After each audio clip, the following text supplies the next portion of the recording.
बजवा ले बजनिया हो रोवे डुलिया ले कार।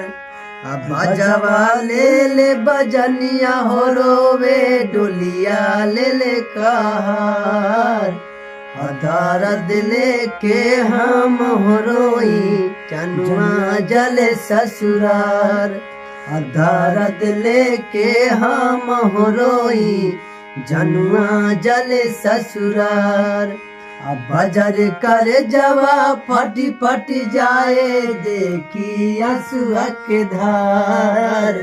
अब बजर कर जवा फटी फटी जाए देखी आंसुआ के धार। हमारे दिल के दुलारी हो चलली हमारा के विसार।